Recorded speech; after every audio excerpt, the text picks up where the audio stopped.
Hey guys, what's going on? And welcome to another review. Today I will be doing Game of Thrones by Telltale Games.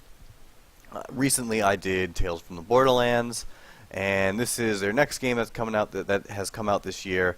It is based on Game of Thrones, the HBO series, the book series, um, but this is entirely new story to that universe, and I'd like to talk about it a bit. I just completed the whole first episode, and I really enjoyed it. As you know, Telltale is known for their story-based, narrative-driven games. There's not really a lot of gameplay per se in this. Little bit of walking around here, picking things up, items, inspecting things, but a lot of talking, a lot of choices to make that will affect you down the line. Well, hopefully, will affect you down the line. I know Telltale has received some criticism in their Walking Dead series that the choices really don't matter in the end, but the way that Game of Thrones has formed in this first episode really make me think that there is, Telltale's not afraid to, step in and let those choices play out and really affect what goes on in the later episodes.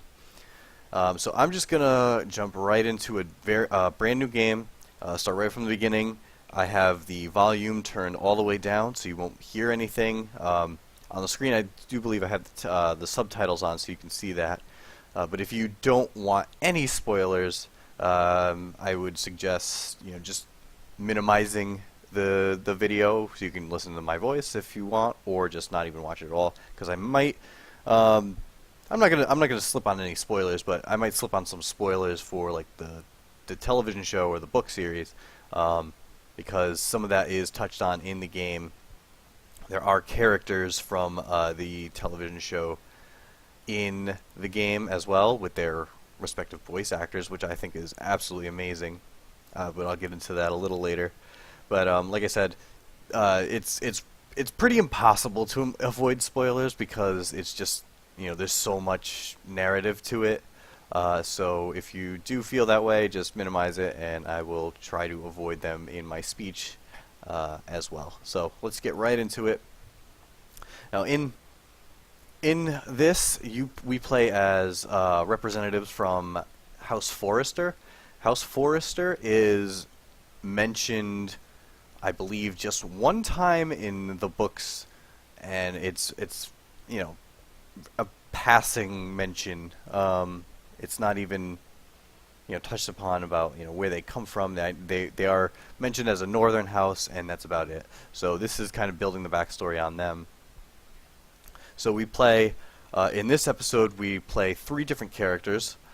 Two of them are directly part of House Forrester. There's Mira. She is the daughter of Lord Forrester, and she is in King's Landing.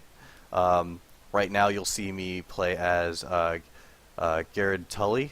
Garrett Tuttle. Sorry, Tuttle. He is the squire to Lord Forrester, and he is he's been with the family for quite a long time, but he is not a Forrester himself. And then the other person you play as is Ethan Forrester. He is the son of Lord Forrester, and you get to learn more about him later on. But I'm going to try and keep this brief, so we probably won't even see any of those other characters. We'll just see this play out. So as you can see, there's I'm doing some kind of gameplay here. It's really basic. It's point, click, pick up, slide over. Nothing too complicated. But there is a lot of dialogue going on. There's going to be some choices. I have a choice I have to make, and I can't find my mouse. Here we go. All right. And as you know, in Telltale games, they give you usually three options, and the characters you interact will, based on your option, will react in different ways. So anyway, just to get into the story of it, the the timeline of this takes place around so where like the third season of the show was. This scene right here is a pretty important scene in the show and book. It is it's a major turning point in the events of the show. So I'm not even going to tell you what it is, just in case you have this minimized. But you it's I was pleasantly surprised to be thrown into this the mix of things here. It was really cool. But anyway, later on, the events of this first scene kind of unravel, and you're basically tasked with trying to protect the House of Forrester and make sure they don't go away. As you know, in Game of Thrones, warring families are all the rage, and there is a lot of tension between families and people, and that tension is definitely grabbed and presented in the game as well. So it keeps you it keeps you intent on completing everything, and keeps you immersed in the world. It's not like, oh, it's just a Game of Thrones game and that's it. We're making this totally new thing going on, and it's going to be totally away from what's going on in the book and the show. No, it integrates the show in a nice way. So, and then that brings me to what goes on with the characters that we do know in the world of Game of Thrones. There are, right now I've met Tyrion, Cersei, Marjorie, and then Ramsay Bolton. I think that's everybody from the show / book right now, and they are all acted by whoever plays them on the show. So that's really cool. Seeing Tyrion and then hearing Peter Dinklage. That's what I want. That's it. That show has grown so much to where I can't see anybody else being the voice actors for any of these characters. So it's really cool that Telltale was able to land those people for the voice actings. One thing I do have to say is some of the voice acting by those people is a bit, I would say, possibly just phoned in, if you know what I mean. I think I haven't seen enough of Peter Dinklage to make a really educated, assumption as to how much effort he put into it. It kind of seems like just what he did with Destiny, where a lot of people didn't really appreciate his voice acting for Destiny. But like I said, you really haven't seen a lot of him to really make that assumption. But hopefully I'll see more of him in the next episodes. Cersei was played by Lena Headey. She was pretty decent. She's as brutal as ever and as bitchy as ever. So she really captured her character. I thought Marjorie, played by Natalie Dormer, was a bit underwhelming. It seemed, I don't know, somebody just seemed off. Like she seemed very lazy is the word that's coming to mind, but it's not lazy. It just seemed tired, I guess.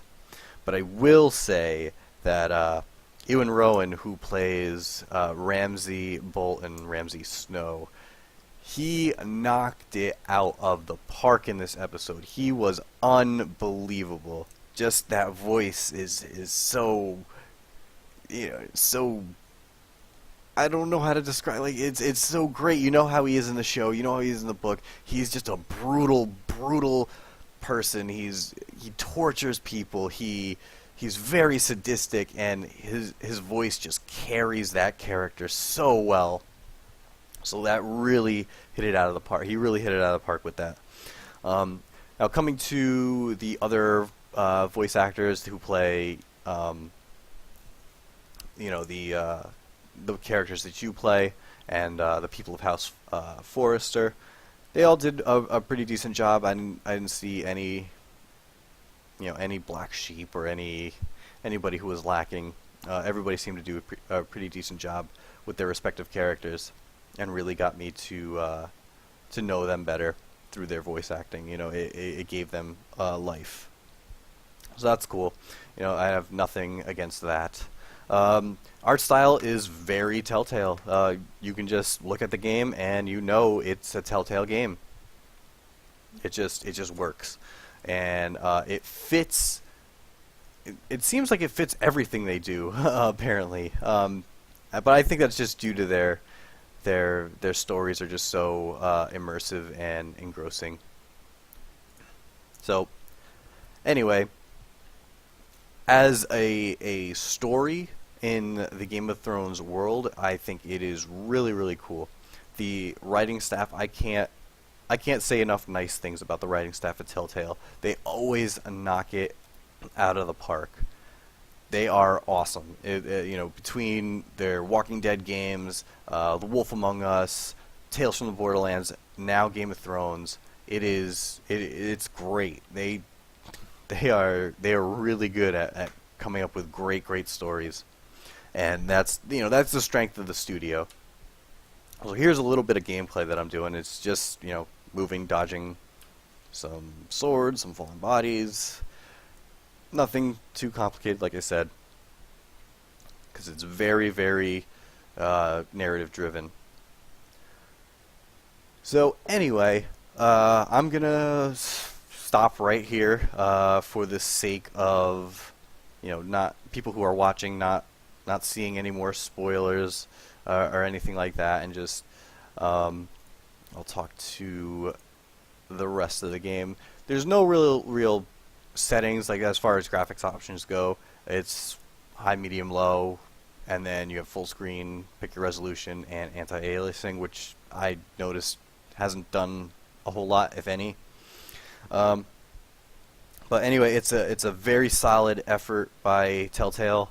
I'm super excited to see more. That's the thing with the Telltale games. They release it one episode at a time, and there's going to be 6 episodes for the Game of Thrones game, and I cannot wait for the next one. But I have no clue when it's coming out, and Telltale they've always been like that. They never give release dates. Like, even for Game of Thrones, they said, I think it was less than a week before this release, that they were going to release on this date. It was only a couple days. Like, oh hey, you know, I think it was actually, the announcement was the day before Thanksgiving here in the United States. They announced that it was going to be released on the Monday, December 2nd, and it you know, which is awesome. I think that's a cool way, and that's the way they've always done it. So I can't criticize them for that. Anyway, I hope you guys enjoyed watching. Thanks for checking it out, and check me out on indiejuice.tv, as well as subscribed for some more awesome videos. I have a ton of content coming, so keep your eyes peeled, and I will see you guys next time.